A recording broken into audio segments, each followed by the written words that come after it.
What's up, fellas? It is Castle Perfect here once again, bringing you another episode of another edition of my Pokemon Black 2 Wi-Fi battle matches. And this one is very special to me because I am battling a dude that I've known for about 2 years. It is none other than Lokiman43. He's been a very awesome person since the very beginning, and he still is. So I jumped on Skype and I was like looking for a match, and he was the first one that came into my mind because he was online at the time as well. So I first asked him to go for a 4th generation Wi-Fi battle match, but then he said I don't have a team, so I decided to challenge him for the 5th generation one, and he accepted, and this is the battle.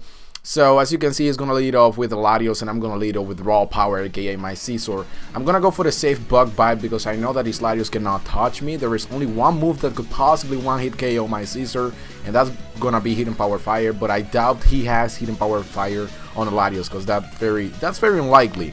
So what's gonna happen here is gonna make a switch into his Landorus Therian form, and he's basically gonna sponge that like a monster after he activated his Intimidate and got my attack stats a -1, which is unfortunate. So I'm gonna make a switch here into Dragoon, and I'm basically gonna return the favor by activating my Intimidate and lowering his attack by 1 stage. Now I got his Stealth Rocks up, which is, you know, it's not a big deal to me because my team is not really that vulnerable to those rocks actually, but it's of course really nice to have that residual damage every single turn that your opponent switches out and switches in, of course. So I'm gonna go for the Dragon Dance on the switch into the Jirachi, and he goes for a Body Slam after I hit him with an Earthquake. Almost takes him down, but it's gonna be a 2-hit KO here from this range. Of course, anything that I would use on that turn and would totally end up in Jirachi going down. But now that I got the Jirachi out of the side, actually, this is pretty good because Latios comes into play again, and I was like, you know what, I am definitely sure that I can leave probably everything that this guy's got on his arsenal, because let's say usually after one Dragon Dance my Gyarados becomes faster than a Latias and Latios, but it looks like this one is faster, which for some reason tells me that it's Choice Scarf Modus Nature. So maybe that's just you know, that's just a guess, but I ended up going for the Bounce, which was a very bad misplay on my part. I should have gone for the Waterfall because I think the Waterfall would have done a lot more damage since it's tapped and I got a Dragon Dance up. But now I'm at normal attack stats because of the Intimidate from the Landorus. Right now I'm gonna go for the Waterfall, which is, you know, of course 1 turn too late. I should have done that earlier, but now that he knows my whole strategy, he will be able to take me down with the Latios, but I'm not gonna allow that to happen. I'm gonna go into Heat Seeker, aka my Heatran, to take the upcoming Draco Meteor, because it seems like he's going to go for the Draco Meteor all over the place here. He's not really planning on doing something else or basically predicting my switch or anything like that, so he probably thought that I would stay in and just sacrifice my Gyarados, but that was not the case, of course. Now that my Heat Seeker is into play here, I'm gonna take this opportunity to go ahead and set up the Stealth Rocks. I'm pretty sure that Latios is locked into Draco Meteor because assuming that the Latios became actually faster than my Gyarados after 1 Dragon Dance, it's definitely Choice Scarfed, and so I know that he's locked into Draco Meteor, of course, so I'm gonna go ahead and set up the Stealth Rocks, which is gonna help me in the long run, of course, because of all these switches in and switch out, you know, it's definitely gonna be awesome. So I'm gonna go for the Will-O-Wisp on this turn. I actually was like, you know, he might probably predict the switch into my Gyarados, so I might as well stay in. He might go for something along the lines of Rock Slide, Stone Edge, predicting the switch into Gyarados. And not going for Earthquake, of course, but at this point I was like, you know what, I got him burned. I'm not afraid of anything. I'm just gonna go for the Flamethrower here, do as much damage as I possibly can, and see where this takes me. But at this range I was like, you know what, I'm definitely sure he's going to make a switch to use his Therian form Landorus as Death Father later on in the game, but it looks like he did not plan on doing that. He was like, you know what, he's pretty much gonna sacrifice his Landorus at this point. He doesn't really care about him anymore because it's burned, and I don't think any physical attack that guy has will do barely any damage to any of my teammates. So it's definitely a Pokemon that I should take in consideration by just defeating with Heatran, but I did not, and now I am in deep shit basically because I got Eye Legend without a Life Orb, and that's gonna cost me probably. But you will see in the end, of course. His Latios is now into play and he's gonna go for another Draco Meteor. This is the 3rd one that he uses in a row, I haven't seen the Latios going for anything else so far, but I'm not too afraid of him anyways because I got my Blissey and I also got Hydran to sponge all those hits. So I'm not really too afraid of that. Now, me predicting the switch here, because it was most likely that he was about to switch into something else, that his Landorus is out of play, so I can basically paralyze everything on his team.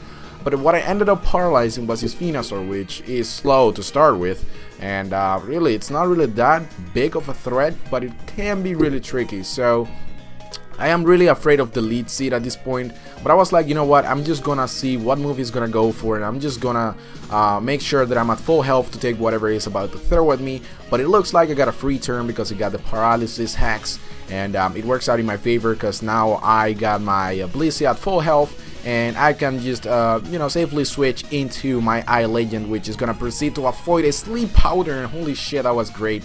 But then I was like, you know, man, these kind of things can happen. I'm just gonna go for the hidden power fire and just burn your ass and see where it takes me.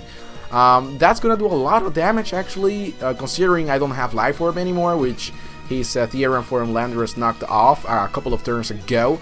But then he's gonna miss his sleep powder once again, and I felt bad for him, so I told him, you know what, I'm just gonna go for the nasty plot until you get the sleep powder on. And he was like, you better not do that because, you know, hacks can happen and it's not your fault.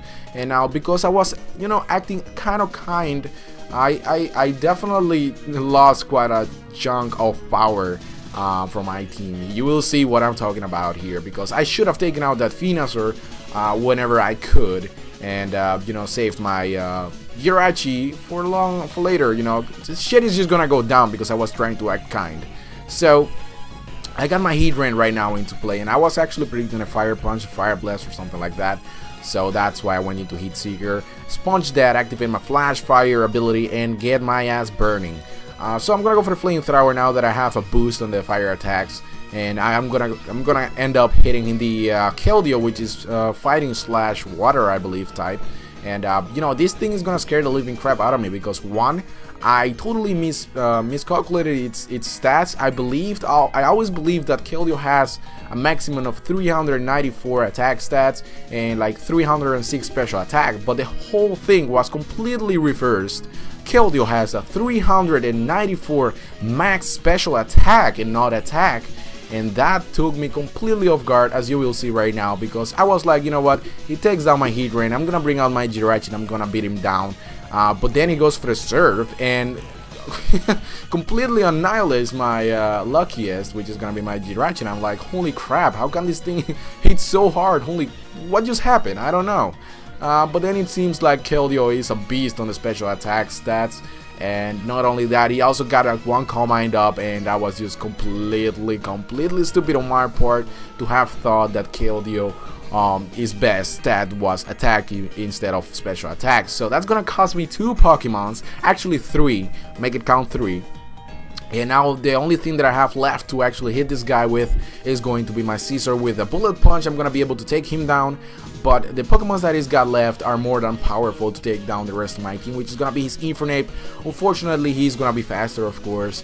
As we all know, Infernape is a hell of a lot faster Pokemon than almost all the others, and Caesar is very slow. The only thing that he can probably do against the Infernape is just Bullet Punch, and I do end up getting a critical hit, which is fine by me, but still not sufficient to take down the bastard.